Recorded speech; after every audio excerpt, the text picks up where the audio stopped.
Sorry for the fucking beaming god descending from heaven background back there. I can't control the sun. Another thing I can't control is my allergies, so my voice is a little fucked up right now, so just keep that in mind. Also, we're not going to talk about my hair. It has a fucking mind of its own right now. It is, I just got out of the shower.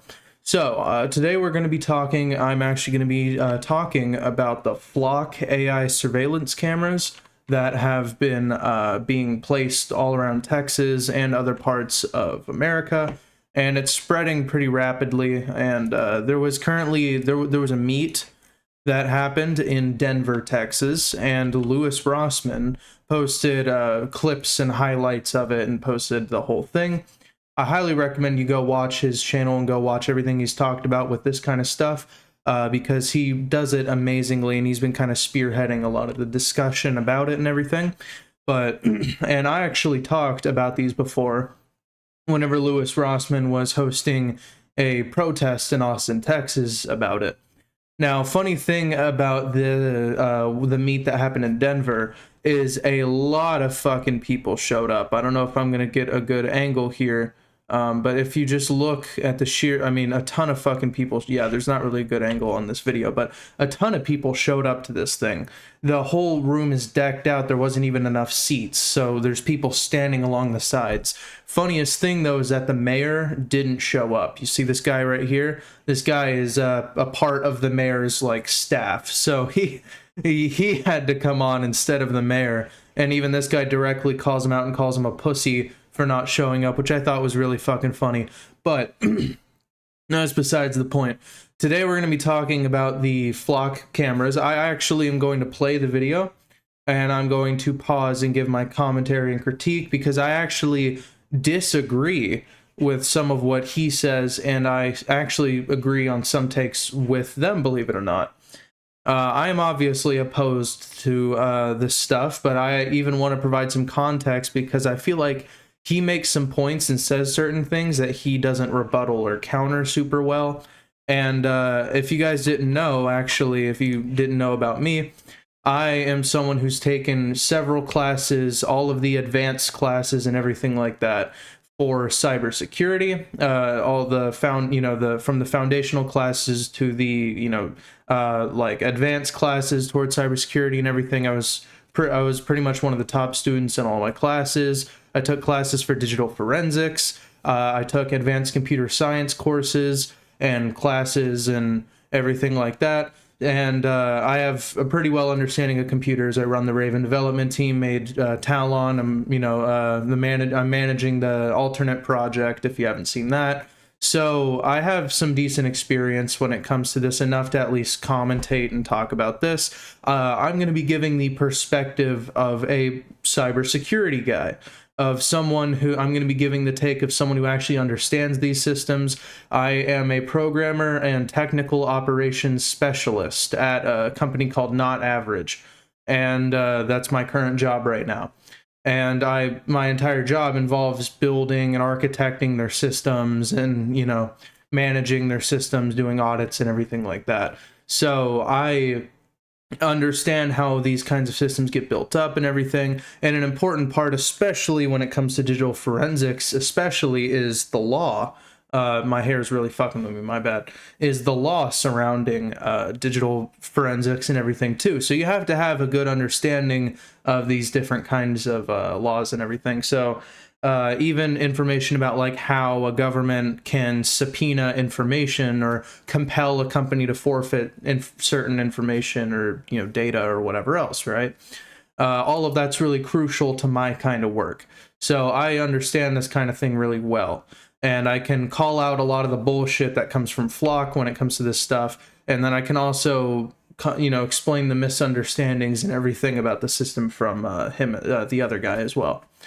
And I just want to say, obviously, I feel like some people, this is a pretty heated discussion. So all I was going to say is just make sure you're civil in the comments, stuff like that. Don't be getting fucking crazy and overly political or whatever. I don't talk politics on this channel because I strongly believe in separation, separating my personal life from work and, my work from personal life, and even separating my political views and stuff from my work. I keep that shit out of my work. So You're not going to hear me commenting on any political stuff here. Go ahead and get the AKG on, and we'll go ahead and commentate here. So, hey guys, my name's John McKinney. I am president of the East Colfax Neighborhood Association, and wow, when I can go ahead and skip this because he just does a little like introduction. It's nothing necessary. Trying to stand up for our Fourth Amendment right from my neighborhood and the citizens within it. I'm a technology consultant, mainly related to broadband. I take complex technology issues and I break them down into simple terms. I'm actually really happy about this. It was really cool to hear that, and after looking into this guy a bit too and stuff, that's awesome. Because this is someone who, he doesn't have, from one, at least just going purely off of him speaking here today, at this, what happened in Denver, he clearly doesn't have like a deep, super technical, thorough understanding of everything, but this guy works in tech enough to understand decently like what he's talking about. This isn't like the kind of situation you have in Congress where like it's a bunch of old people who literally just barely know how to work a television trying to make laws about, you know, fucking crazy technology and shit like that. Like, this guy actually understands, you know, his shit a good bit, which made me really happy to hear, because, you know, obviously there's a ton of talking heads in suits who go up at these pedestals and will be talking their mouths off, blabbering, when they don't have a damn clue about how any of this shit actually works. So I'm just happy that it's at least someone who understands this shit a decent bit, you know. And so what I wanted to do is break down what this flock technology does in simple terms. So I would actually like to let him play out. I'm going to play out his explanation of flock, because he actually does a really good job at explaining it. For even less tech savvy users and everything, he does a pretty solid job. Let's talk about what flock is. It's two things. Number one, it's a series of cameras, and we're used to cameras all over the town. These cameras work off a solar panel. They can be mounted on a street light. They can be mounted on a post. They've obviously been in our community for just a few months now, but they have a sensor that as you drive by with a vehicle, it takes a video and a photo of the car. Now, with that, it takes that photo, does a little bit of magic inside of the camera. I think that was just a little mishap in speaking. It doesn't, as far as I'm aware at least, the cameras are purely capturing. They don't actually do the magic in the camera itself. It actually just directly sends that data to their flock servers where they process that information server side. Now, the only reason I'm wanting to make this clarification is because it's not just happening on the individual cameras like that, as far as I'm aware. And that's kind of important to clarify, because it's sending this data to them to process and everything. They're not, down the line, they talk about storage and stuff like that. They're not purely sending the photos to just strictly store them on the servers. They're sending them on the servers to process and everything as well. That kind of processing isn't happening, then the results being sent. It's the image is being sent for processing. But not very complicated magic. These, and then it uses the cellular system to send that technology to the base technology isn't super complex, but it does get pretty complex over time. Actually, as far as I'm aware, it's pattern recognition. It's machine learning. It's basically have you guys ever seen those cameras where it can like detect a face and it points it out? Basically, they designed something like that where it can detect bumper stickers. It can detect little bumps on your vehicle. It can detect the exact make and model of your car and everything like that, like he explains later on, because they actually trained a machine learning algorithm to detect that stuff. To a backend server, a database. It used to be back in the day that a picture is worth 1,000 words. In Flock's case, the picture is worth 1,000 search terms. So what it does is it creates what they refer to as a vehicle fingerprint. It takes different features about that car. So you can't just take off your license plate to get around it. We don't recommend that either way. That includes the color of your car, the style of your car, features about your car. It also is intelligent enough to start to figure out what the make and model of that car is, all through machine learning. It's always good to read a patent to find out where this technology is going, because I love this right here. This is someone who knows what the fuck they're talking about. And that makes me so happy, because you hear these dipshits in Congress and dipshits in certain political offices who don't know at all what the fuck they're talking about. This guy knows his shit, because his first thing, his first instinct whenever he starts looking into this technology is, let's go look at the patents.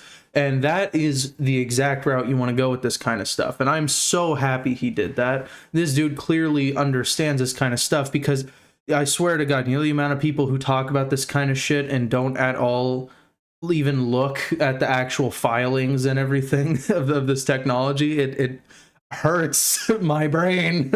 I'm happy that he did it. That's really cool. Because that is the true intent. You want to defend that intent. That's the purpose of a patent. And this patent for Flock actually talks about the backend database and how it can determine race. It can determine the clothes that somebody's wearing and other features, height, weight.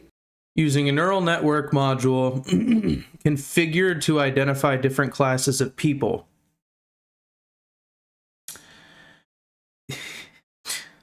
You're telling me. Oh, don't worry. It's just you know, it's for vehicles, right?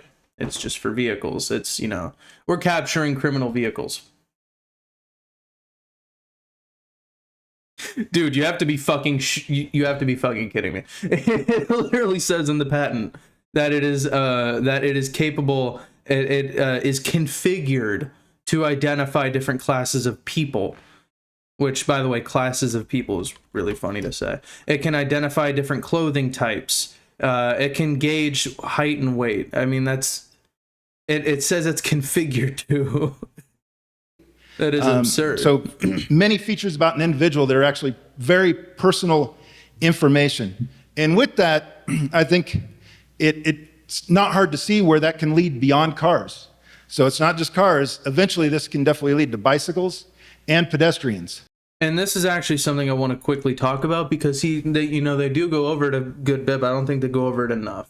Is think about, oh my fucking God, my hair. Jesus Christ, you see this shit? What the fuck? Okay, sorry. So I don't think that they go talk about this enough. When it comes to any kind of legal shit or even privacy and security, you have to think about something called the slippery slope fallacy. So think about it this way, right? If they make a system, right? Even actually, I think the best way to explain it would be Murphy's Law. If you guys have ever heard of Murphy's Law, if something can go wrong, it eventually will go wrong. And that applies very heavily to law, and applies very heavily to especially laws surrounding privacy and security and everything else.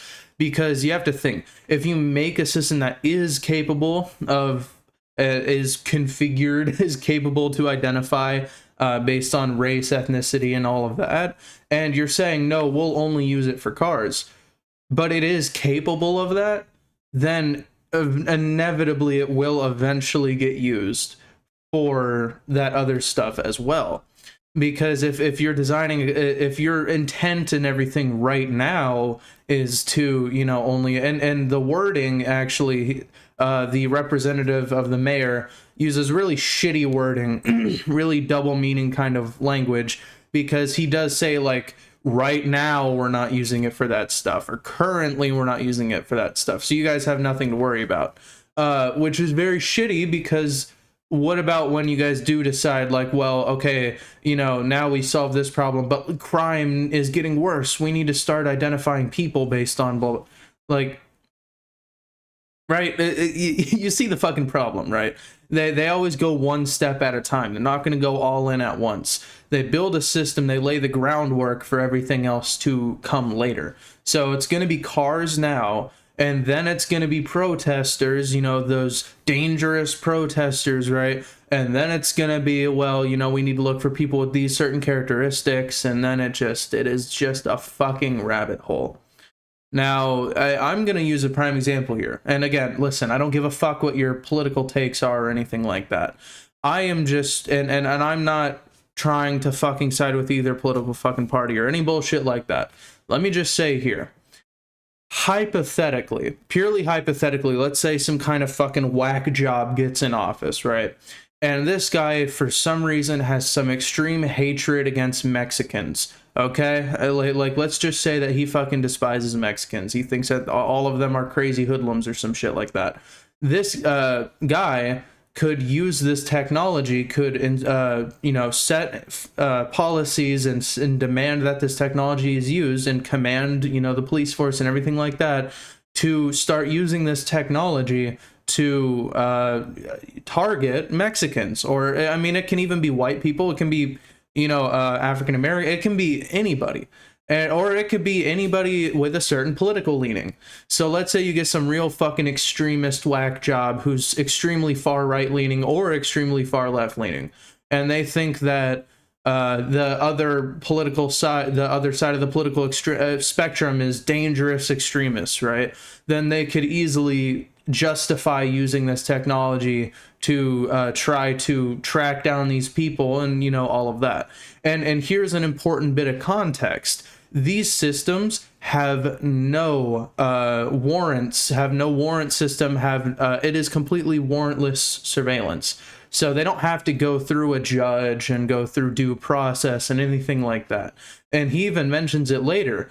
It is entirely, if there is a police officer who in their mind they think that you are suspicious or you think that you're a criminal, that's all it takes. It doesn't require them to have to get the paperwork and get some other people to approve it.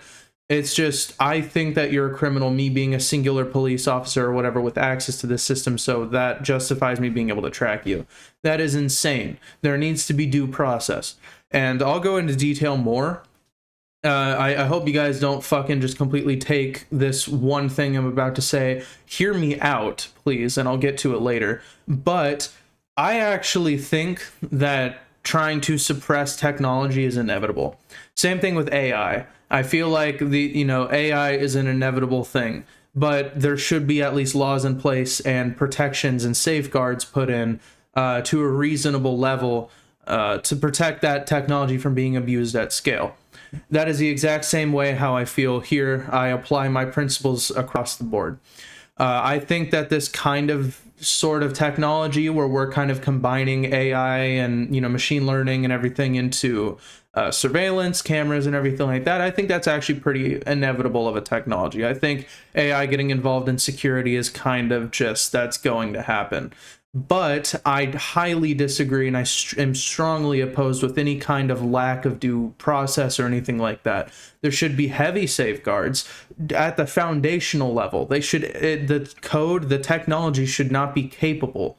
They should purposefully design the systems. They can, you see, the thing is about like the whole, it can track race, it can track, sex, height, body, weight, and everything like that. It can track clothing and all that. You do realize that's not like some kind of like thing that's just like, well, that's just the technology. They have to train the neural network models to actually pick up on that stuff. They purposefully trained the AI models, the machine learning, to identify these things. I actually got hired on a contract job for a company where I was making the software for surveillance cameras for internal use inside their building and everything. And it was purely, all it was doing was it would take a database of people's faces, because their employees would do like photo shoots, where they do for like an ID card, where it'd be like shoulder up and it would show like their face and everything.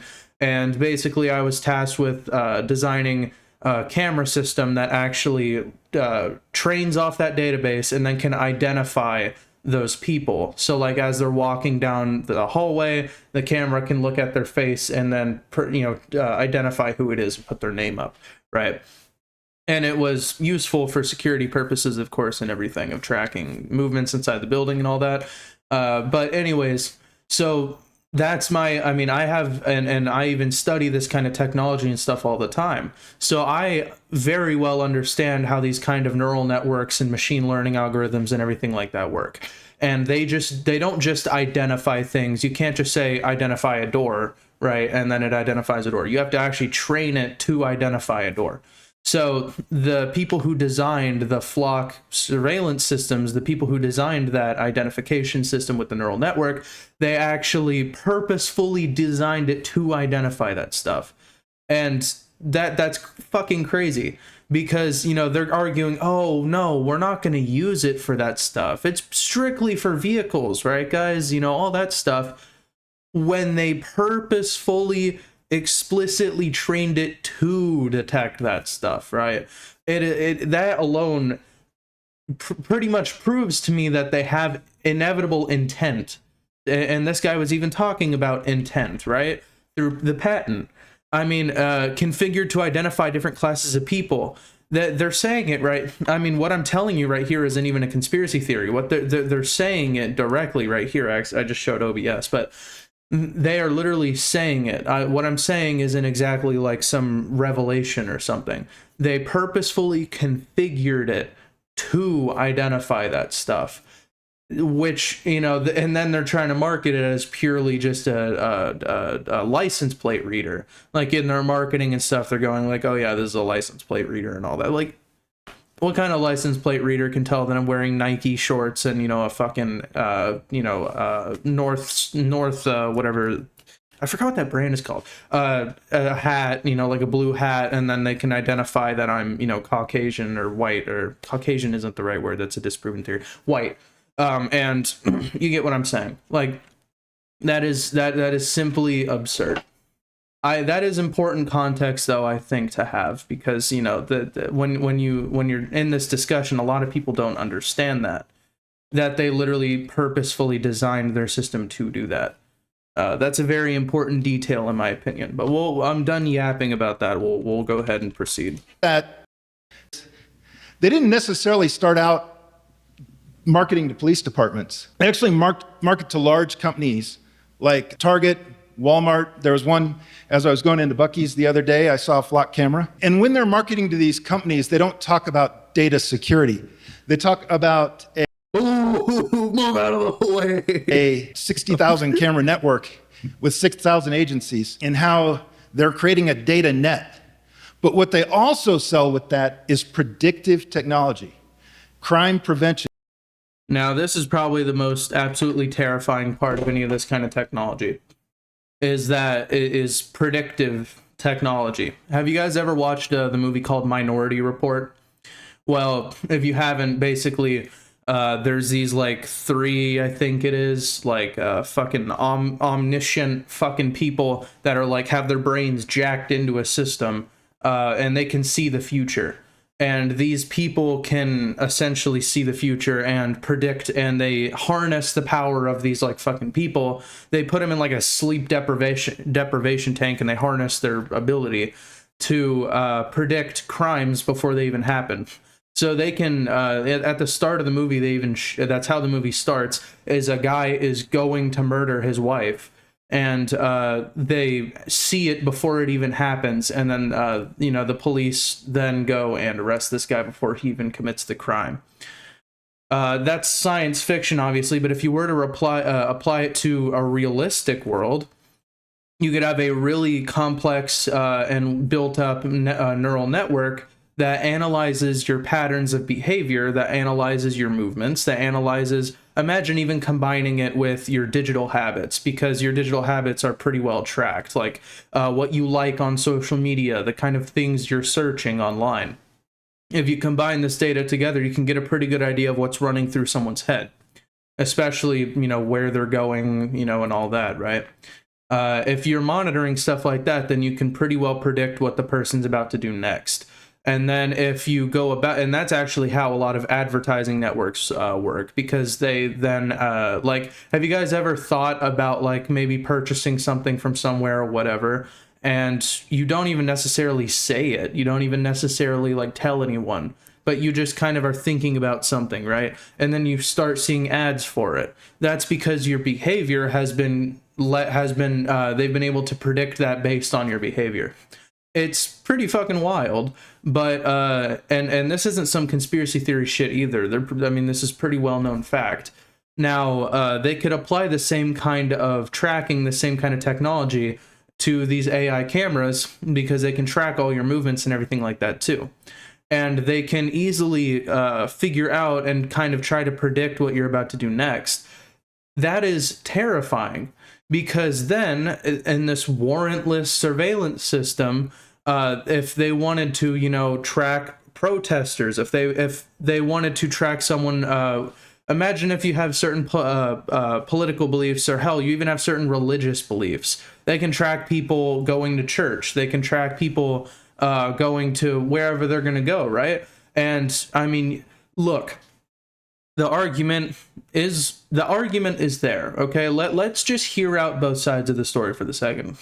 The argument is there that these kinds of predictive technologies could, I mean, they're not going to be 100% accurate ever, but they could predict crimes before they even happen. If someone's plotting to rob a store or something, and depending on kind of the stuff they're searching and the stuff they're looking at and their kind of movements and behaviors and stuff, they can correlate that and figure out this person's actually pretty likely to rob this place, and they can kind of investigate, right? That would be the argument there. This is at the cost of everything you're doing being monitored like that. And again, Murphy's Law, again, anything like that, right? If there is a certain political party who gets into power, hypothetically, and they're like pretty fucking extremist, and they believe that, let's say something, because you have to think, something that's legal right now, something that is legal today, if some kind of crazy extremist political person gets in power later, they may not think that that's legal later. They may decide, you know, I disagree with this, and I'm gonna go, you know, I'm gonna go hunt down the people who do this thing, right? That's pretty fucking scary.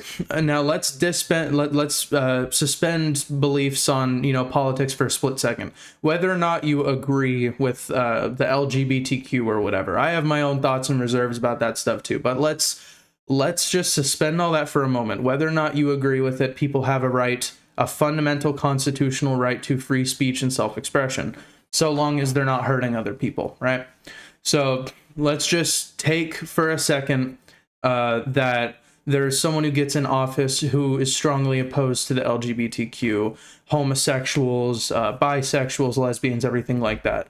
And they want to go against these people as much as possible. They really want to crack down on that kind of stuff. This kind of technology, that again, that predictive technology of being able to predict something before it even happens, is some severe Minority Report shit.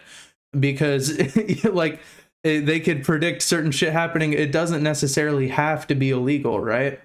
Because again, what's illegal now may not be illegal later even. What if that is illegal down the line or something? So it's really a matter of who is in charge of that stuff, right?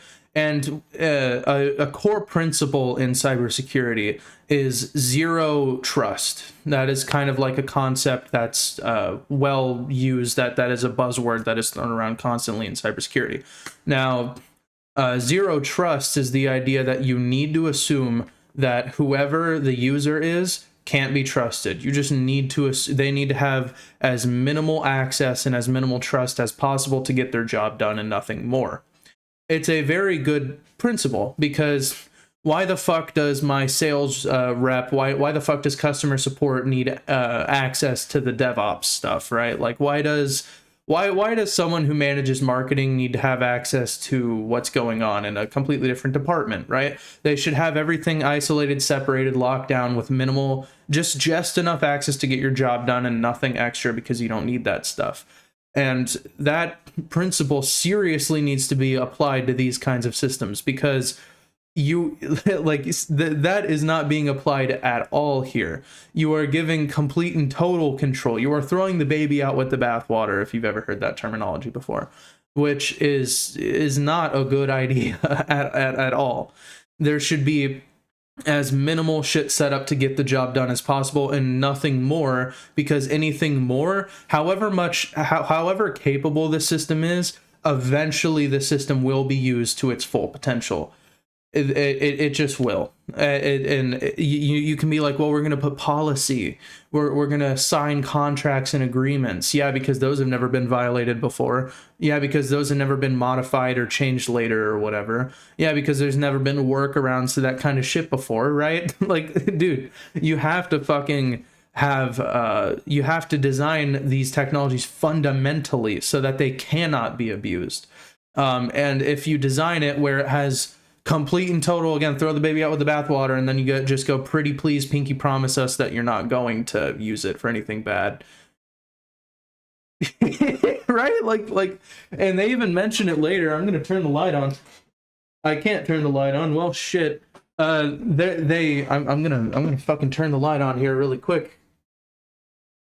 This is the first time I've ever actually stood up in a video before, and you can see that I record in my pajamas now. But they literally, they mention later on that there's around 30 something thousand different people with access to this system, this camera system, and that's fucking terrifying, because you have to think, and he even mentions there's always a fucking idiot, there's always a dipshit somewhere in out of 30,000 people. There's an 100% chance you're going to run into a couple of idiots, people who aren't very smart with technology, which is very prevalent in government across the board. And these people, they obviously have login access to these camera systems, like, a username and a password or something, right? And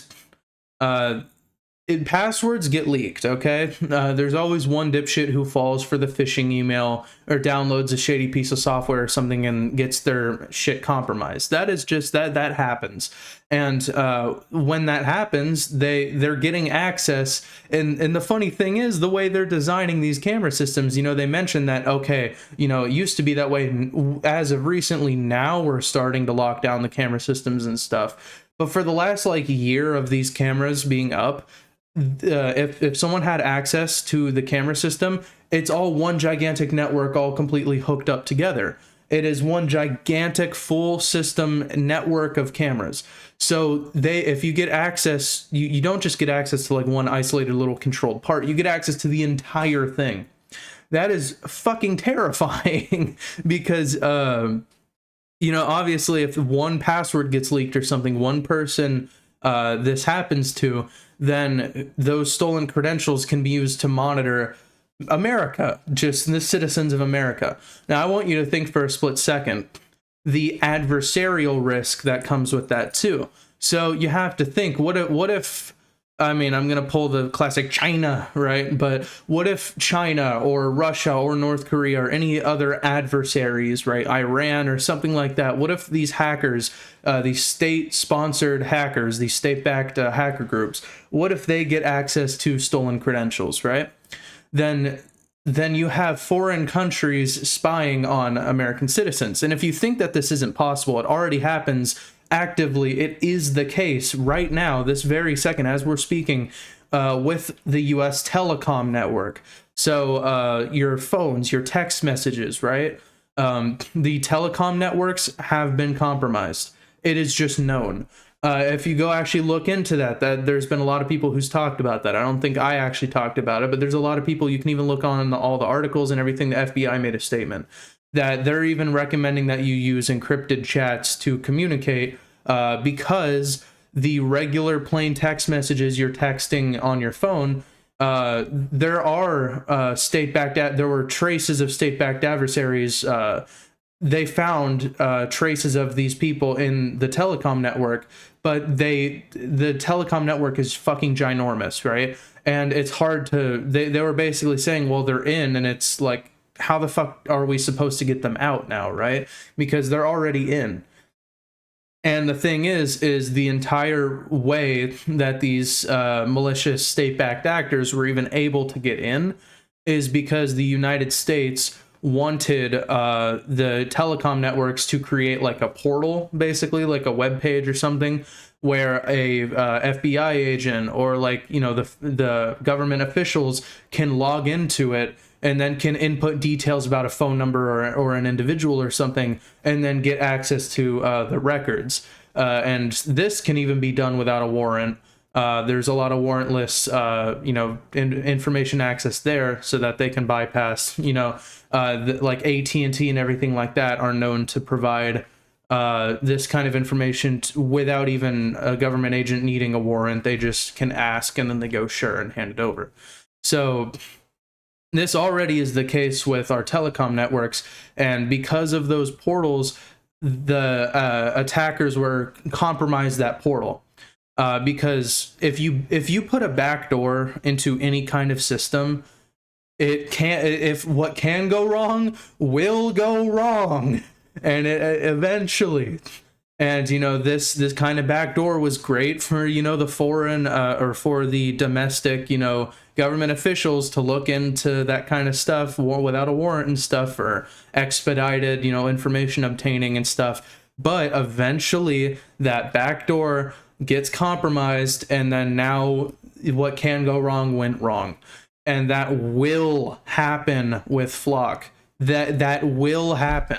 It is inevitable. Even when it comes to cybersecurity and stuff, and you're doing cybersecurity for like a big company, you have to expect that your company's going to get hacked. You should just expect that.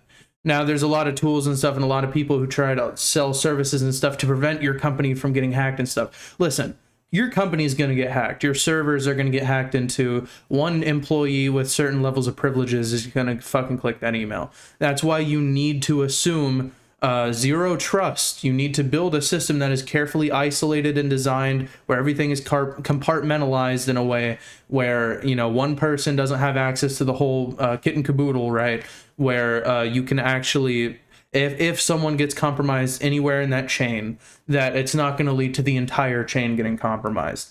That is the isolation in that manner is the best way to go about it.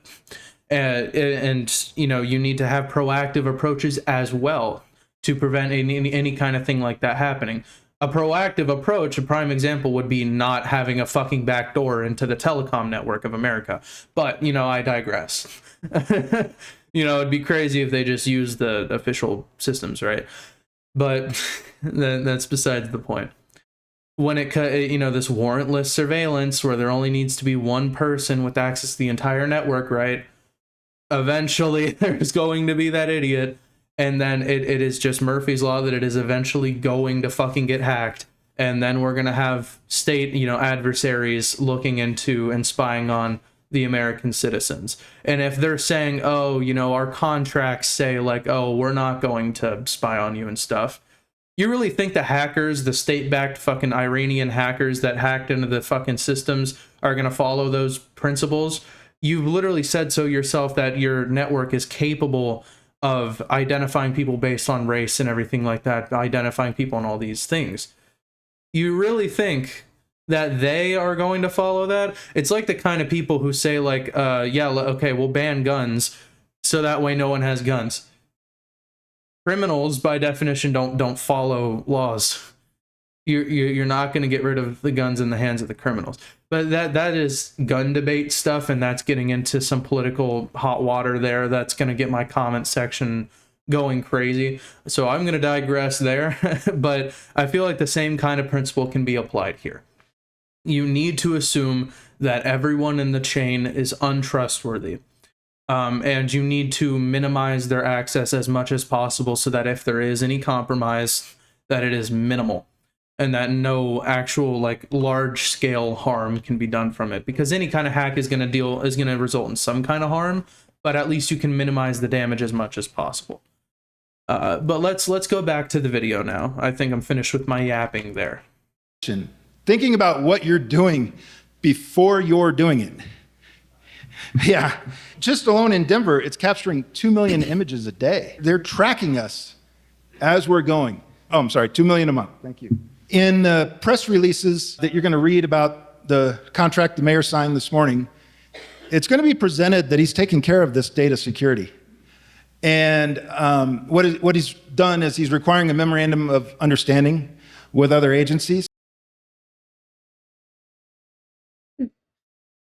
How do we fix this privacy concern? Oh yeah, we'll all just shake hands and say, I understand. That'll do it. I don't know that a memorandum of understanding can override somebody's religious conviction if they're trying to get information out of our database. This data is not being stored on the hard drive of a computer under Commander Herrera's desk. This is data that's being held off-site by a private company, right? It'd be nice if it was under your desk. We could kick the machine and unplug it. right? If we felt like somebody's going to get to it, but we can't do that. And then really the only way to prevent the sharing of this data in any manner is to not create the data in the first place. And that's not create the data in the first place. I was being an idiot, but listen. But we can't do that. And then really the only way to prevent the sharing of this data in any manner is to not create the data in the first place. We need to fucking quote that, and we need to fucking like put that everywhere. That needs to be the fucking motto of this entire like debate here. Because he just pinned the tail on the donkey and said it so concisely in a way that literally I could not have, with like a week of time, I could not have even said it better myself. This dude, I mean, they clap for him here. I mean, respect, my man, because Jesus Christ, he just so perfectly summarized it. The only way to prevent this kind of data from being abused is to not create the data in the first place. That is just the facts of the situation, okay? And all the people who are arguing, no, we can store this data without it, being used against us or whatever, right? Jesus Christ, my acid reflux is... Okay, so, listen... These people who are arguing like, no, actually, we can set up the system properly and all that stuff, either are lying to you or don't fundamentally understand technology in that way. Coming from a guy who's, again, cybersecurity and all that, this kind of system, you are taking these photos and the storage, you are creating these fingerprints and you're storing it in a database. And then you literally cannot do that without, I mean, that data is just there, and it's a single point of failure, because imagine if that database gets compromised, because there is somewhere on the chain, there is at least one person who has access to that information, that database, who has access to that stuff, right? Whether it's like a systems engineer working on the database and everything, or it's, whatever else, or hell, it's even the cameras who have access to, be able to submit that information, and maybe there's some kind of exploit that, imagine if I steal one of these cameras, reverse engineer them, and I'm like, fucking picking apart how it works, and I find an API endpoint that they're streaming the data to, and then I figure out maybe I fuzz it, and then I figure out kind of how it operates, what it's running on, and everything like that, and I figure out some kind of exploit in the tech stack, and then I'm able to exfiltrate data, or I'm able to get access. Maybe I'm able to figure out the other API endpoints based off of just knowing that one, and then I'm able to perhaps, if I even get my hands on some documentation about the APIs or something, and then I'm able to figure out how to privilege escalate. I'm able to figure out how to abuse these API endpoints. Maybe I use stolen credentials, and then I'm able to submit dangerous data. Maybe they're not properly sanitizing inputs because they just trust that the inputs are most likely just going to be safe, right, coming from their cameras. Why would their cameras submit, some fucking dangerous shit, right? We can just trust it. Any kind of these design mistakes, and by the way, these design mistakes, you may be like, oh no, they wouldn't do that. These kinds of design mistakes happen in fucking routers, enterprise grade routers, okay? These kinds of exploits have happened in fucking Cisco routers and shit, which are used by giant enterprises, right? That, like, the only way to prevent this data from being abused is to not have the data in the first place, okay?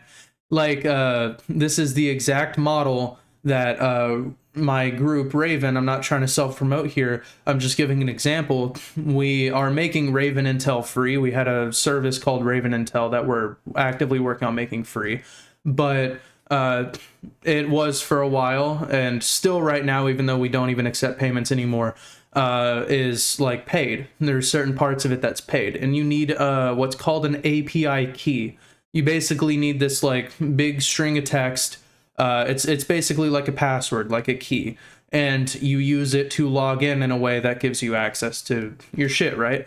We store your username, like your screen name that you prefer, and then we store your API key. which is literally just used to get access to the rest of Raven Intel. That's it. We don't store your email. We don't store like a password. We don't store 2FA tokens. We don't store anything like that. We literally just store an API key and then your username. Your username is public information, and then your API keys is private information. But we don't store. That's not even sensitive data, because if your API key gets stolen, we can just reset all of the API keys. We can just burn the old API keys and recycle them, and refresh your API keys for new ones, and then there you go. This kind of model is great, because if database that houses those API keys and usernames gets compromised, wow, you got an API key. Wow, right? Look what the fuck? Like we could eat. Oh no, our database was compromised. Hey guys, we gave you all new API keys. The end. It's versus like a database that's storing pictures and photos and these fingerprints of all of these details about your car and everything, right? That is so dangerous. That is so much worse. And I'll tell you right now, I would bet so much fucking money. They may be encrypted. They may be encrypting the data at rest. They may be encrypting at rest, but just the way the system is designed, there's no way that they're using purely just hashes of stuff like that.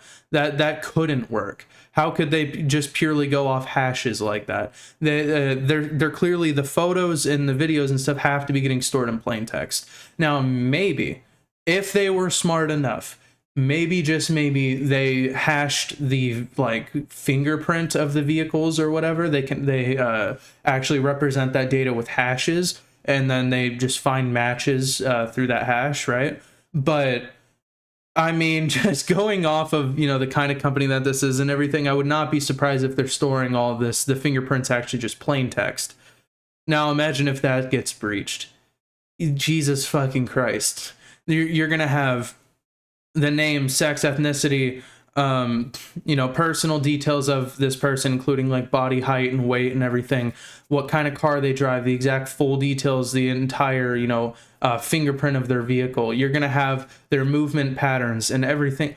That is insane. That is the kind of personal data that would make Russia, China, North Korea, and even tech companies and fucking ad agencies literally cream in their fucking pants. Okay, like that is the kind of data that they would actually bust a nut over.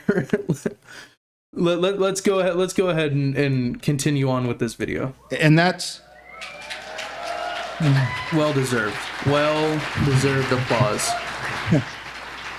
And the other thing about it is, we've all worked with that bonehead coworker whose password is password using the A as an officers that take an oath. Probably a little bit lower percentage of officers that take an oath. I can guarantee there's definitely boneheads in that organization too. We're not talking about one or two users that have access to the data. We're talking about, in the police department, hundreds of users. How many users, Commander Hura? So 700-800 users in 6,000 agencies. Well, that's our police. Well, no, but yeah, your police, yeah, the Denver police, 700-800 users. But if we take that average among larger departments and smaller departments, that means that we may have 30,000 passwords out there for this system. We're going to hit a bonehead. We're going to hit a bonehead. They're going to lose the password, or they're going to make a bad decision and share data, even though maybe the mayors between the two cities. I just want to note that he makes a good point here. Even if they obtain the data correctly, how they handle the data after they obtained it, then what, right? So if I'm, a police officer or whatever, and then I get access to this data, and maybe I do go through the proper right means and everything, what if I mishandle that data then? What if I, don't handle that data properly at all? Like, you guys know that the FTC literally leaked all of Apple's schematics, right? All of their proprietary schematics. the reason, I know that's totally unrelated, but my point is that government agencies and even local police offices and stuff can make some pretty fucking crazy mistakes like that.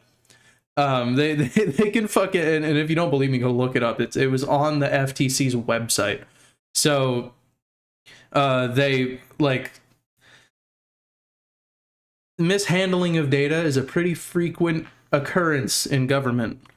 Have signed a memorandum of understanding with each other. So also want to talk about additional data that is surveilling us. There's a technology called DFR, or Drone as First Responder. Simply put, what that is it's a box, maybe about the dimensions of this podium, that stands about that tall, that you would put in a public place, plug it in, and then when the police are dispatched to a scene, it hovers above the scene and can read license plates and that.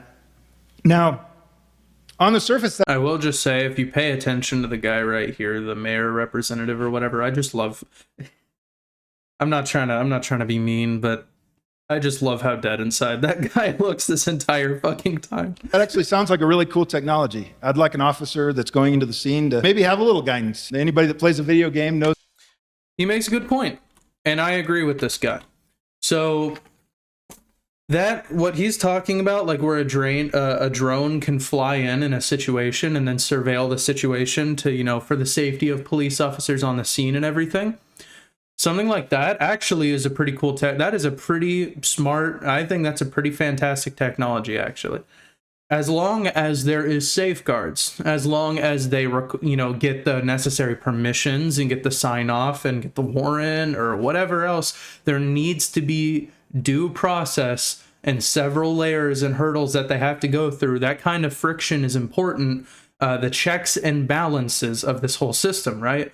If you believe in checks and balances, like fundamental government principles here, do you want the executive branch of the government to have full power? No, because there's 3 different branches of government in the United States, if you don't know, if you live somewhere else or whatever, or maybe you're just stupid and you're in the US, but there's 3 different branches of government, but they're all supposed to balance out evenly. And now, I mean, that's a whole nother can of worms about like whether they actually are properly balanced and everything. They really aren't, by the way. But the whole idea of the system is that there is checks and balances to keep one from, you know, going all tyrannical and all crazy. That should be the case here. If there was proper checks and balances, there was proper due process and everything like that for these kinds of systems, that's a fantastic technology. He's talking about a video game and how, like, in some video games you can kind of get like an overhead view of the whole situation. Like there's like a mini map maybe. And you can see like the red dots for the enemies nearby and stuff, and you can kind of get that overhead view to analyze the situation. Now imagine being a police officer, or SWAT officer or something on the scene of like some crazy shit unfolding. You want to have that kind of intel, right? That kind of information. That's very valuable information right there for the safety of citizens and for the safety of police officers. And I'm actually for that. As long as there is due process and due diligence, okay? As long as there is checks and balances to prevent abuse like this.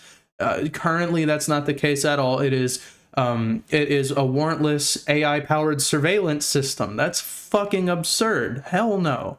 And that is ran by a private company that the government's just going, hey, we all understand, you know, like, dude, you see the problem, right? This is hysterical. But let's proceed here. That sometimes it's kind of good to go to that third-person view.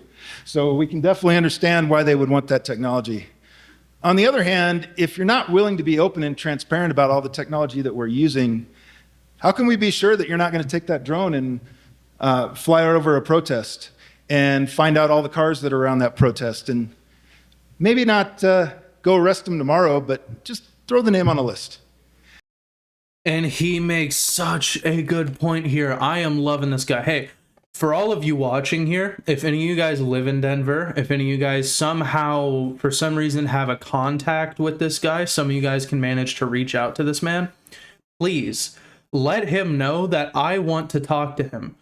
Please, I would love to bring that guy, bring this man on and actually have like a recorded discussion with him. I would love to discuss this whole thing with him, from a cybersecurity guy to you know, another kind of technology focused guy. I would love to have that discussion with this man. Please, if you have contact with this man, please reach out to him for me. I would love that. I think that would be a really awesome discussion. So, but he makes such a good point here. They don't need to, you know, a lot of people imagine that if it's going to be abused, it's going to be like, you know, they're going to fly over a protest and arrest them immediately or some shit.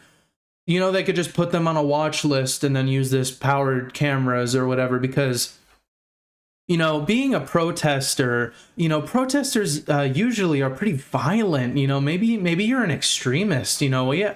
Oh, are you an extremist? Oh, Jesus, right? Oh, we should put your name on a fucking list, right? Like a watch list, and we should use these cameras to surveil you for the next couple of weeks and watch your patterns.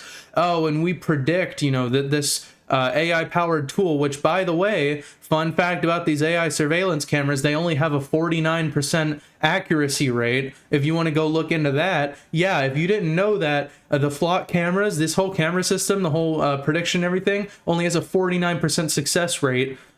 If you didn't fucking know that, yeah, we'll predict your, you know, we'll predict if you're going to commit a crime, right? And oh, we think you're going to commit a crime now before you even committed it.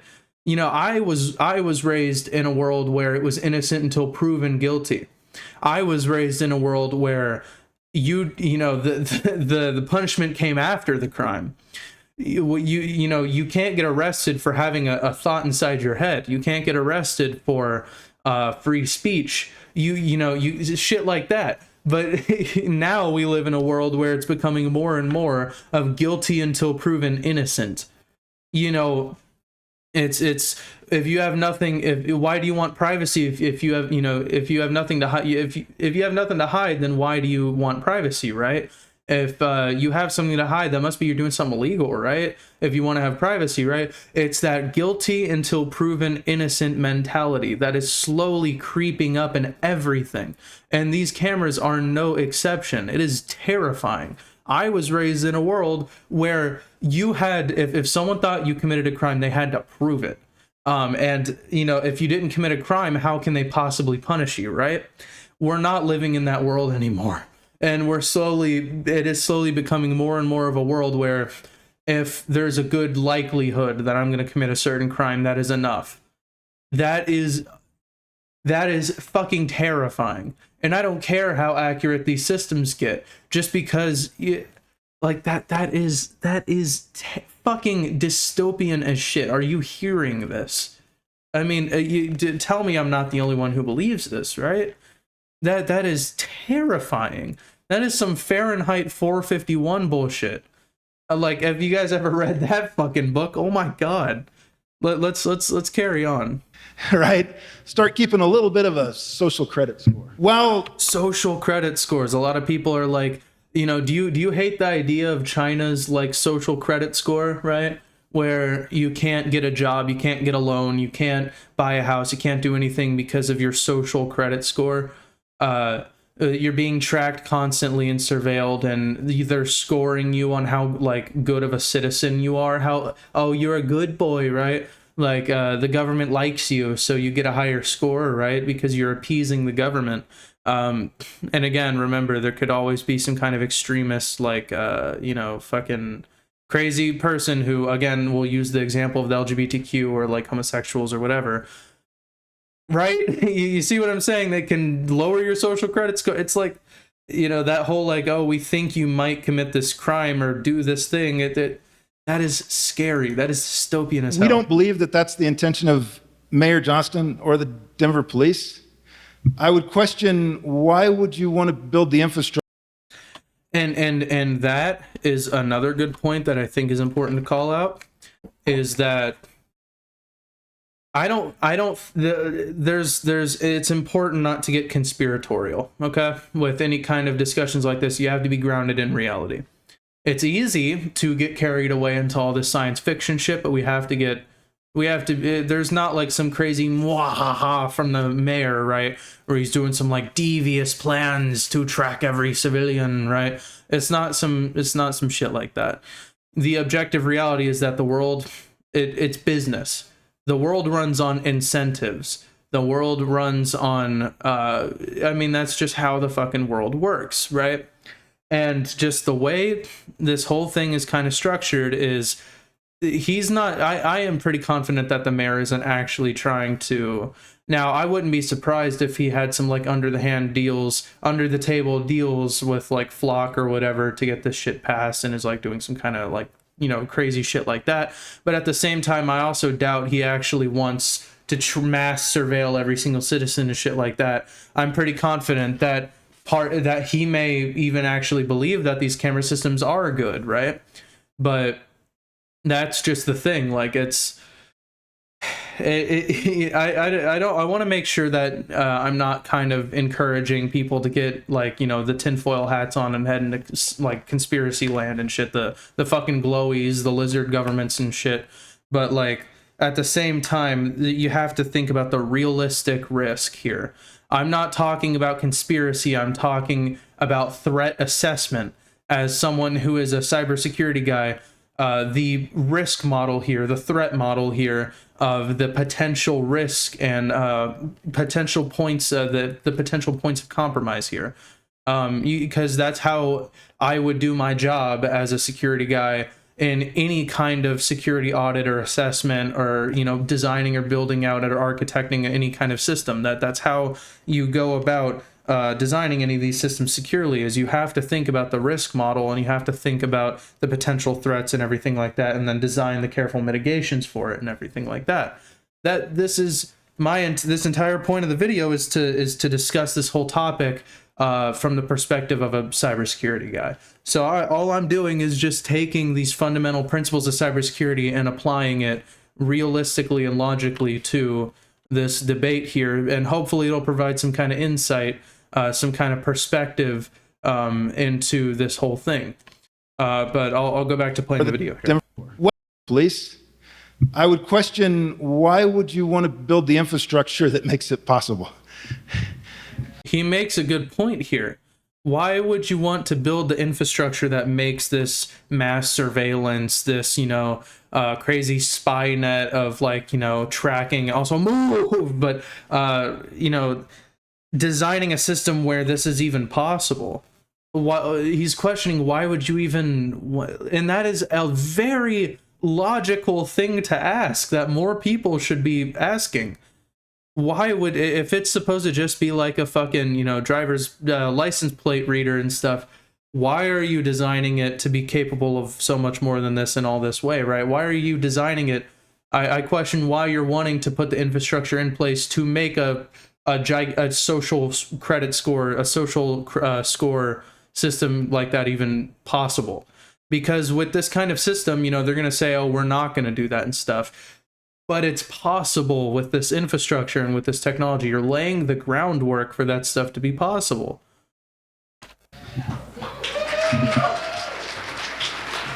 Well-deserved applause. In addition, one of the other technologies is a technology called ShotSpotter, and it waits for something that has a sound signature of a gunshot, and it pinpoints where that occurs using microphones throughout the city. However, as people have started exploring the limits of this technology, we're starting to hear about it being turned on just to kind of record for maybe a fight going on, or possibly even conversations. We don't believe that's the current intent for this technology, but why are we putting in infrastructure that makes it possible? And that is exactly the point that I was just making. If they designed this, you know, ShotSpotter or whatever the fuck it's called, that's a shitty ass name, by the way. If they design this technology carefully where it cannot be used for anything else, it cannot be used in that way, I would be in support of that.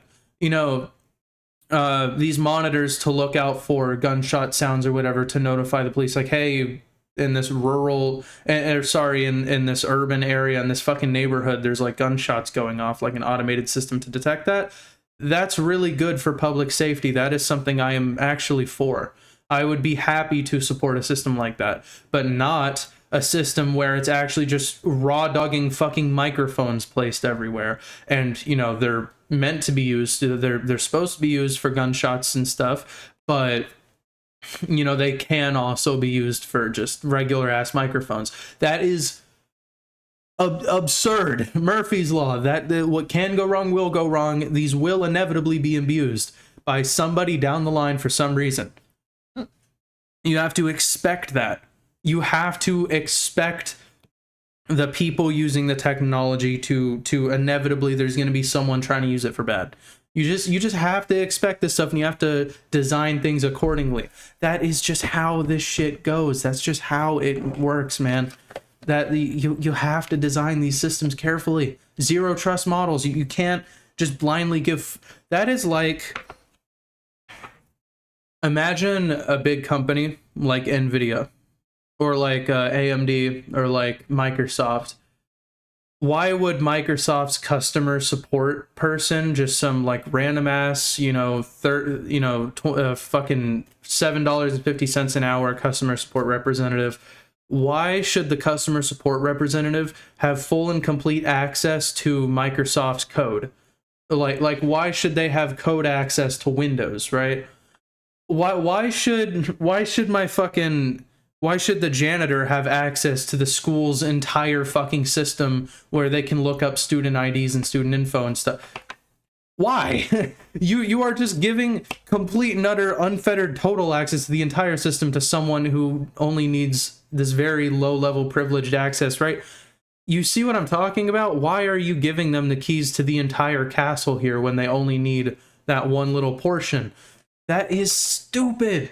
And let alone, why are you designing the systems to be capable of that anyways? Because eventually up the chain, there is going to be somebody with that full level of privilege at some point high enough on the ladder. And then at that point, it's a single point of failure. He's the only person you need to compromise. And if this person gets hacked or anything like that happens, then you see the problem. You see, this is so dangerous.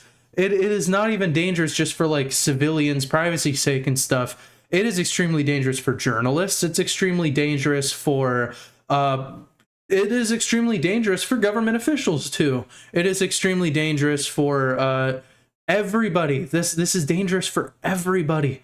There is risk everywhere, because then you have to think of state-backed adversaries, foreign adversaries hacking into these systems, and then using it to surveil and spy on America, and even spy on America's government, not even American citizens. You got to think that could be used to spy on American government officials and everything too. So there's a very real risk there of national. There's a national security risk there. But that's a whole nother thing. And why are we doing it with our tax dollars, right?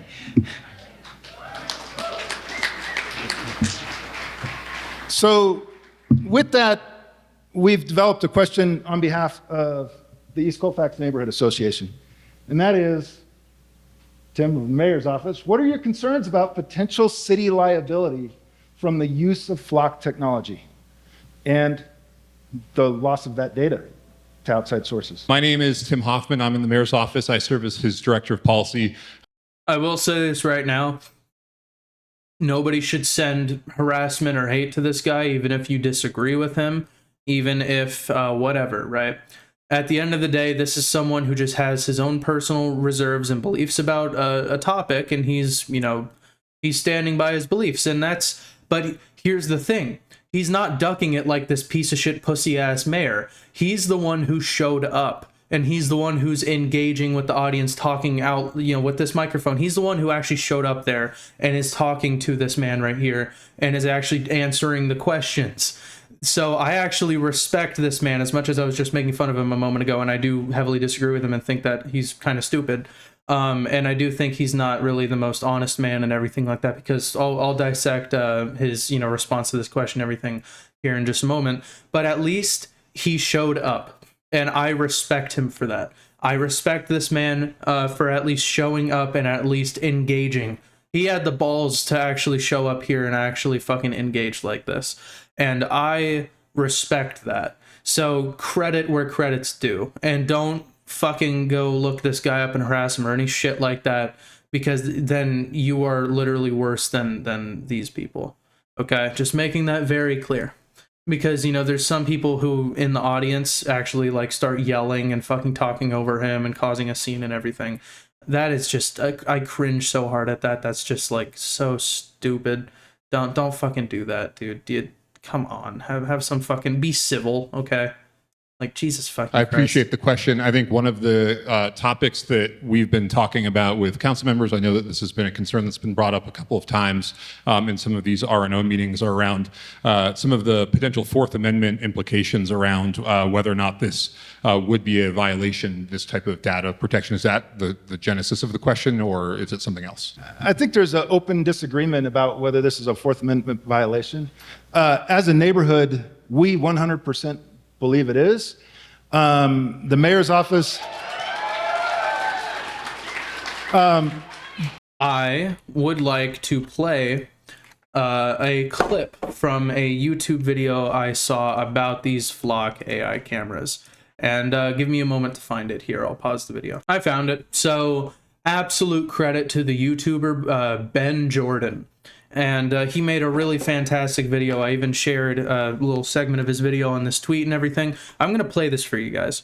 So I'll go ahead and play this. In the United States, if law enforcement wants to track your location via phone for a prolonged period or even ping you beyond a single cell phone tower, they are required to have a good reason for it, and an elected judge needs to agree that it's a good enough reason by granting them a warrant. This was argued, debated, and decided by the Supreme Court in a landmark ruling from the 2018 case Carpenter v. United States. Time-stamped data provides an intimate window into a person's life, revealing not only his particular movements, but through them, his familial, political, professional, religious, and sexual associations. These location records, quote, hold for many Americans the privacies of life. So it would be reasonable to assume that tracking someone's location with AI without a warrant would be a violation of their Fourth Amendment right.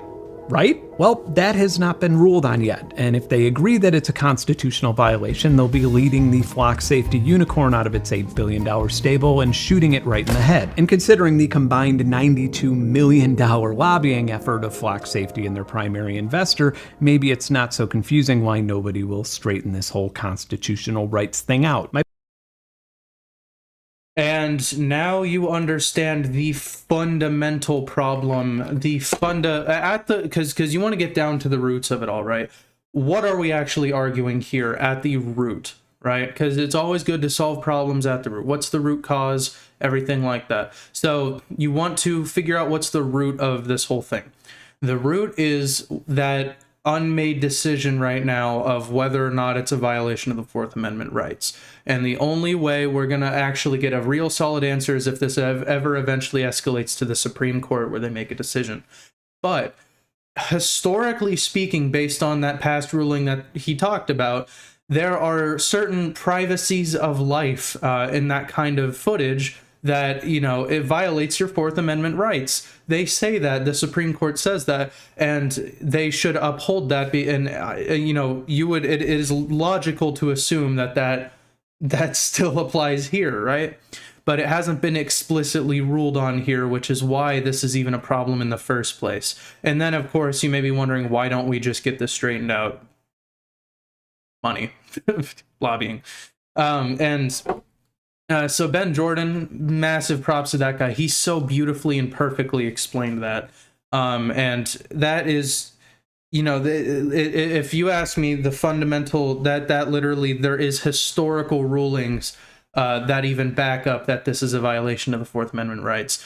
And the thing is I don't hear Louis Rossman, I don't hear these people talk about that enough. I really wish that Louis Rossman and these other people would mention that case and would quote that stuff and would mention that stuff, because it would really strengthen his argument and strengthen their argument way better if they actually did start using that, because that would be a really important talking point even for these politicians and stuff who are arguing against the cameras. I really think that they should bring that up a lot more, because that is a really integral component of the argument that they're not mentioning at all. So I really hope to God, if any of you guys end up talking to Louis Rossman, end up emailing him or whatever, talking to any of these politicians, bring up what Ben Jordan said there about that Supreme Court case, because that is a really strong argument against these cameras here. The mayor's office has stated that there's no expectation of privacy once you enter the public right-of-way. And my feeling is that kind of surveillance, it erodes our right to religion, it erodes our right to travel freely, experiencing consequences for every little mistake. Just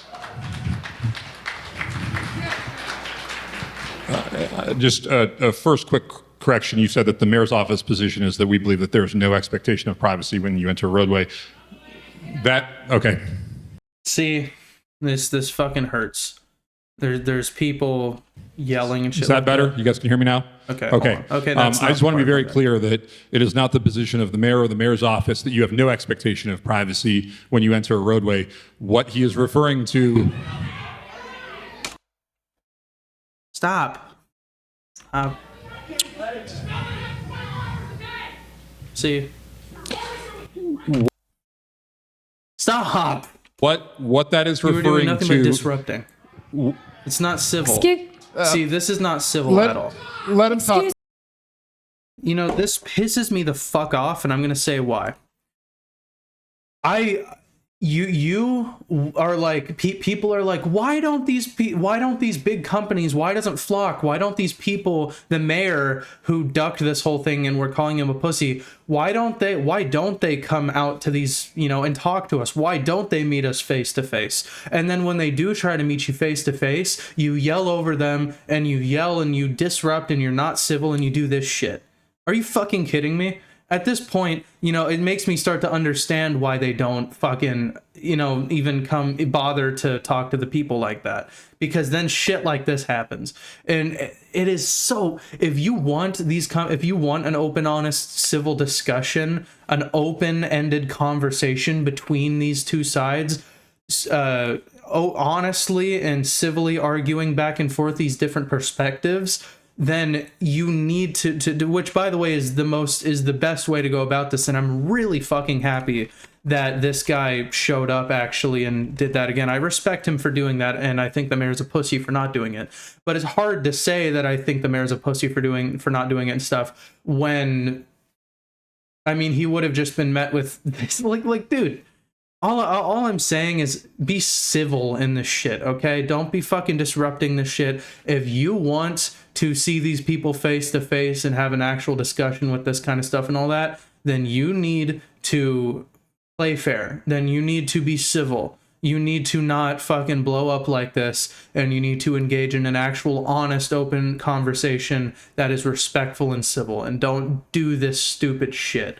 And that just goes for any of you guys who are ever planning to do any of this kind of stuff. That is just fucking stupid as hell. That is so stupid.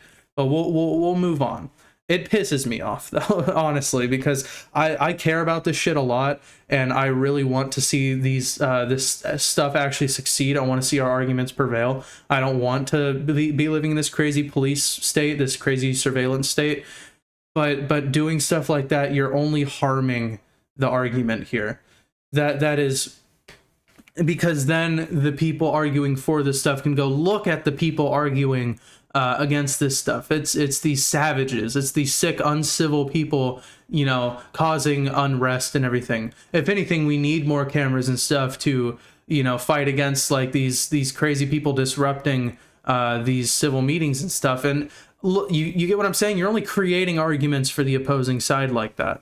So to whoever started yelling like that and shit, you are an idiot, and I don't respect you in the slightest. But we'll move on.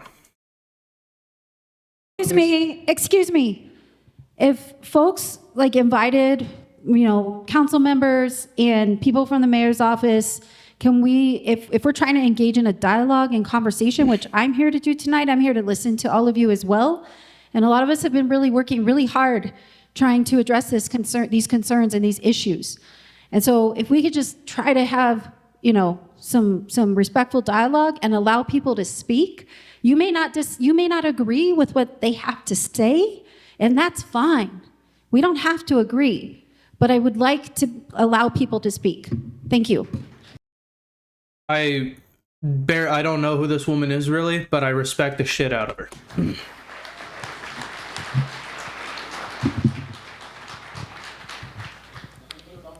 Thank you, Councilwoman Gonzalez Gutierrez. What I would Yes, that lady. I respect for her because these people like her are the people actually making progress, and then the people like that dipshit fucking yelling in the crowd like that are the kind of people setting us back. And yeah, I'll was shut up saying now. is that what the reference is to the legal standard around whether or not there's a Fourth Amendment violation when it comes to these type of surveillance technologies.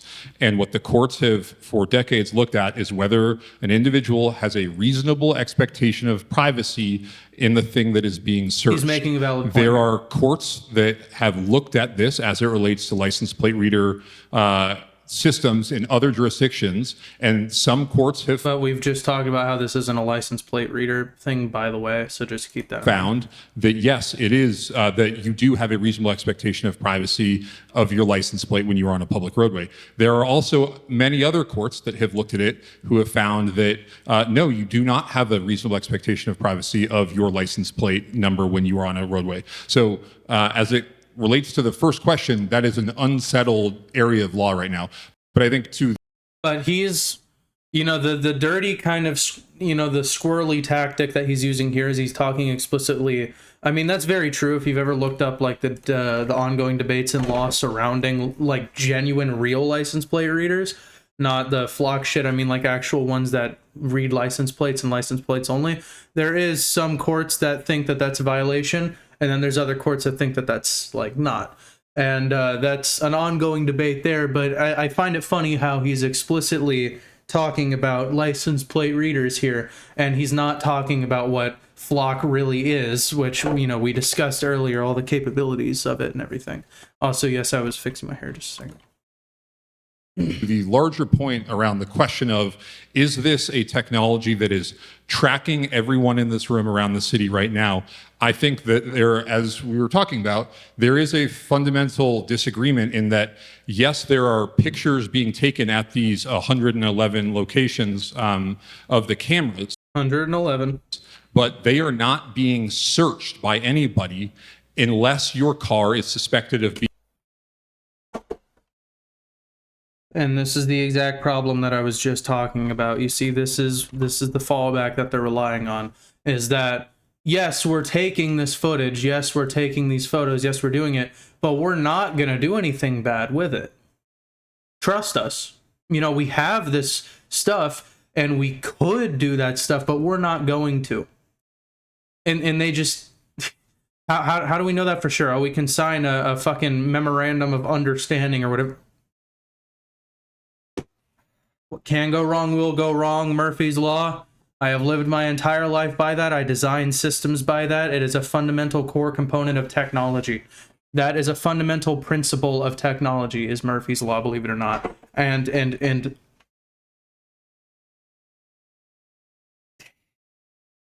we have this data. We just pinky promise we won't do anything bad with it. Being either stolen or involved in another crime. And notice that he says suspected. You only have to be suspected of this stuff. And by the way, not suspected as in, we suspect this as a police force, so we need to go get a warrant that's approved by an elected judge. And, elected by the people, they elect a judge who gets to issue these warrants and stuff. And they have to, get permission from a judge, and the case has to get reviewed and all that.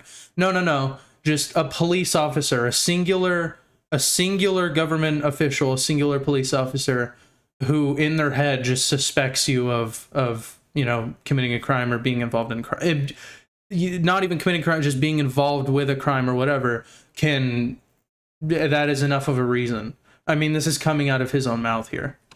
And so there is a difference between the mass surveillance where everyone is being watched all the time and the data being passively collected. And it is then only being passively collected. looked at, and this is one of the new features that we include And now he's talking about the new features. included Ooh. as we roll out these new technological features. DPD, as of now, is the only agency in the country who has access to Denver's data. Period. Full stop. And he says this like it's like an assurance. Like, no, you listen, your data is safe and it's not going to be spied on or whatever, because only this fucking government agency has unfettered, total access, warrantless, access to this, as long as they just suspect it. That doesn't make me feel any better at all. But as part of the new data system that we are rolling out, when a DPD officer, Please stop. Oh, brother, this guy stinks. Jesus a Christ. DPD officer I cringe so hard at it, man. This dude comes out and is like, again, I really disagree with this guy and everything he's saying and stuff, but like, I respect him for coming out and at least engaging this way with the people. But dude, when a DPD officer is going to search for a license plate, there will be an enumerated list of crimes that they will have to select that will then enable them to search for that vehicle. by the way, this is new. Before, they could just type any reason, and officers in Houston literally were typing just ASDF and donut, and like there's literally recorded examples of that. I'm not just pulling shit out of my ass there. There's actually a case where the reason of it was donut. So this is a new thing where now they're gonna have a list that they have to pick from. But does that even necessarily make it any better? Because they could just pick a reason, right? And also they only need to suspect you of potentially committing this crime or whatever, or being involved with a crime or related to a crime or whatever, and that's enough. I mean, he said it himself. So if that's one of the reasons, then I can just, as a police officer, just wanting to fucking see this shit, I can just pick that fucking reason.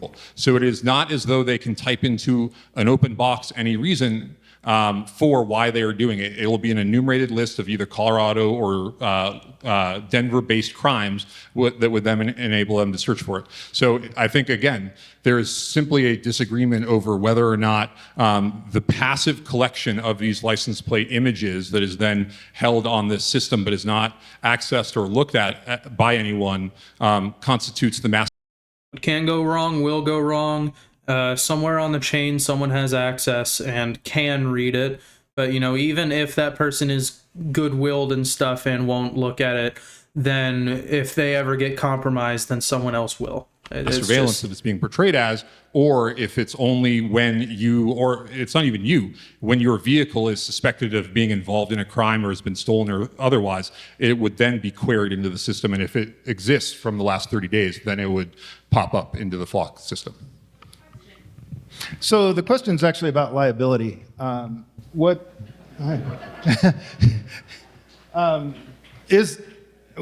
response, how do you feel about the city having liability for creating this data that could possibly be used against its citizens?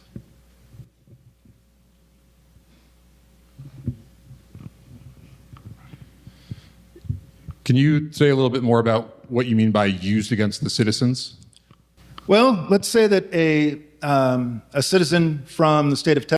And again, the following hypothetical he's going to use, you may not believe, you may not be in support of these things or whatever, but just suspend your political leanings and shit for a minute and just think about just the example here, right?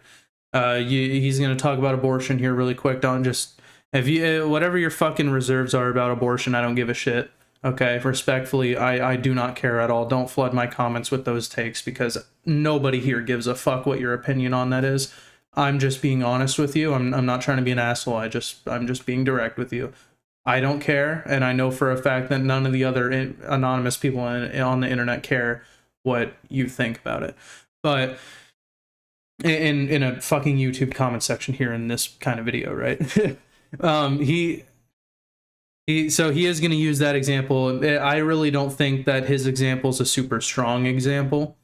I think he could have used a more, what do you call it? Whenever it's example that fits both sides of the political spectrum. So his example targets more of the left-leaning audience, I think, and I feel like more of the right-leaning audience wouldn't really find this to be that great of like an example. But just you know, there could be better. What do you call it? Geez, I'm trying to think of what it's. I can't think of it. But basically, bipartisan.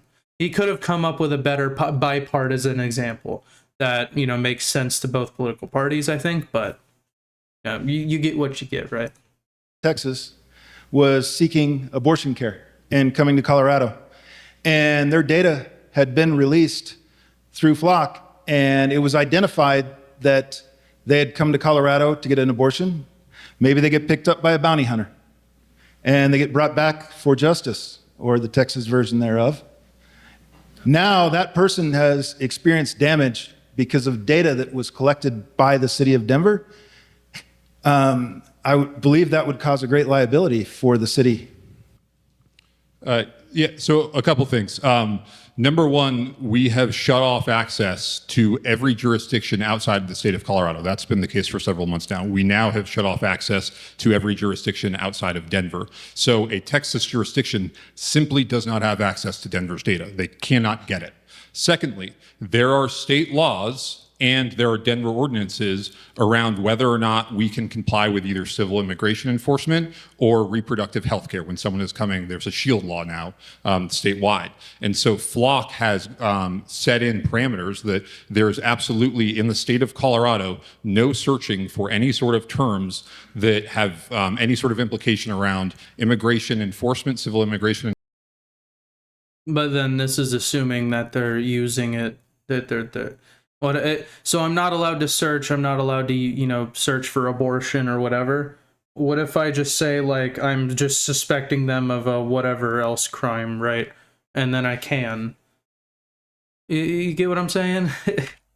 Enforcement or reproductive health care. It's just not something that in the current system that we have built in this Denver model. In the current system, currently, in the current system, in the Denver model, as it is right now, it's capable of that stuff. It's capable of, you know, tracking that stuff. It is fully capable of doing all that, but, you know, they just have a restriction in place right now as of this moment.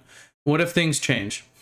What if you get what I'm saying? What if something that's legal right now is illegal later? What if, you know, you get what Okay, yeah, for the sake of time, we'd like to just get a quick response if anybody from City Council. Oh, and thank you, Councilwoman Lewis, for being here. We always appreciate your support for East Colfax. We love you. All right. Thank you all for inviting me here so much and for coming and spending your time. I'm Sarah Parody. I'm one of your council members at large. A few responses to that. I think it's missing the forest for the trees a little bit to say that now that we've locked out everyone other than Denver police, as of this morning, by the way, which the mayor could have done at any time. Now that we've done that, we're thinking about letting access back in. And John is actually hitting the nail on the head here, because in addition to this large searchable database, which officers can access without any kind of reasonable suspicion or warrant. So I do take objection to the mayor's office saying that you have to be suspected of a crime.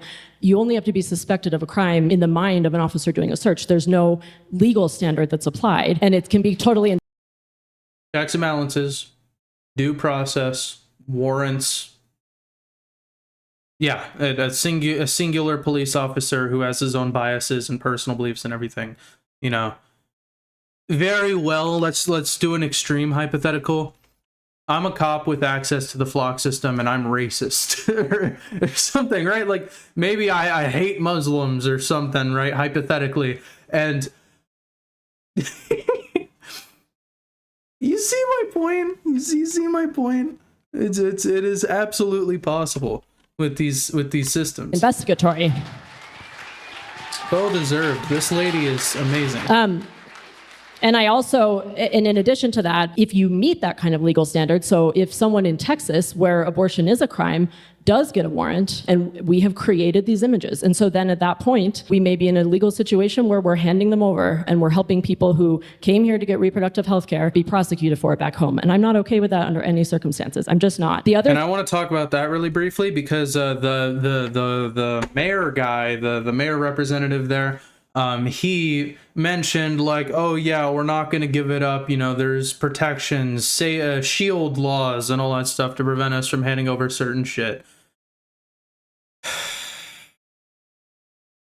my brother in Christ, how many times do I have to teach you this lesson, old man? Okay. The way it works, right, is you can be compelled in the state of Texas, or actually not, I don't know why I said in the state of Texas, just anywhere in the United States. You can be compelled by subpoena. You can be compelled by whatever other means. You can be compelled to forfeit data.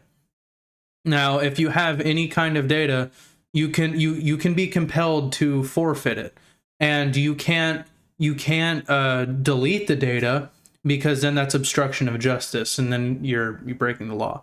So if you're compelled to give this data, if you have the data, you have to give it. And they have this giant database of all that stuff, right? They have to turn over this data if compelled by the government. And that is just objective. That is just how the US law works with any kind of system, including social media platforms, including anything like that. If they get subpoenaed, they have to forfeit that information. That is how the world works. That is how this government system works. And I don't think it's, exactly fantastic, but that's the system we have in place right now. So saying that, we're good because, we get protected against the shield laws and stuff, right? You're completely ignoring the fact that you can, by the government, be compelled to forfeit certain information. And as you may know, whether or not you agree with it, I don't give a fuck, and nobody in the comments does either, so don't even bother. And I have my own reserves about all this stuff too.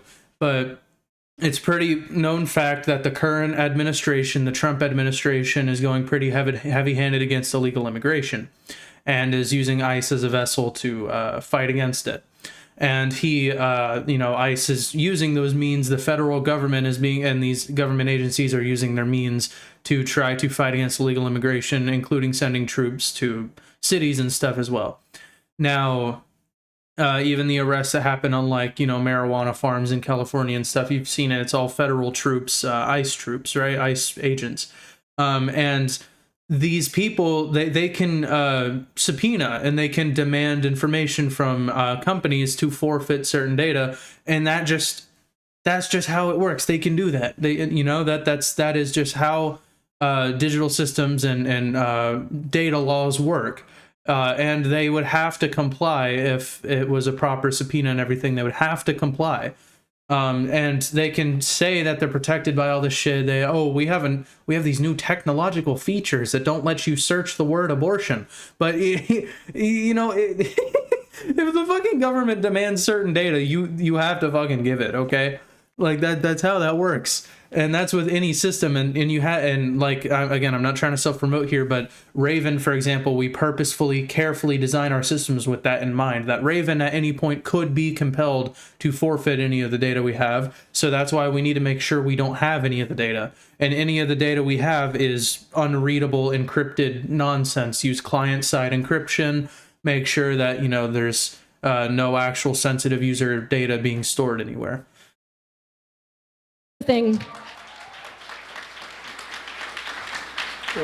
The other thing I want to respond to really quickly is I just want to be really clear about how we got on the national network, because the primary presentation today about the way that we're tightening this up so much is we got off this national network in April. We're going to get off the state network. We're going to remove the logins for the 2 FBI officers who we gave logins to through DPD itself, any of which we could have done at any time. But the way we got on the national network was we signed an agreement to get these cameras and to create a searchable database for ourselves. It said nothing about a national network. It said nothing about a state network. And DPD did not know, the mayor's office did not know, certainly council did not know, certainly you all did not know that we were on that national network until city council started asking questions after we had been on it for a year. Flock put us on it without any permission and without telling us. And we've decided that this company is so trustworthy that we can do a little handshake deal with them. I am not okay with it.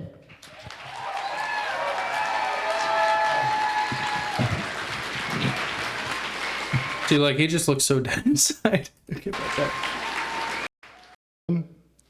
And that's pretty much the end of this, because then they go on to other stuff. Also, this is a banger song, by the way. I love how it came up. If you haven't listened to that song, Keep Your Heads Ringing. It's the Friday soundtrack. They have such a good soundtrack for that movie, by the way. That's a banger movie. But okay, I am getting so off topic. You can tell the ADHD is kind of kicking in here.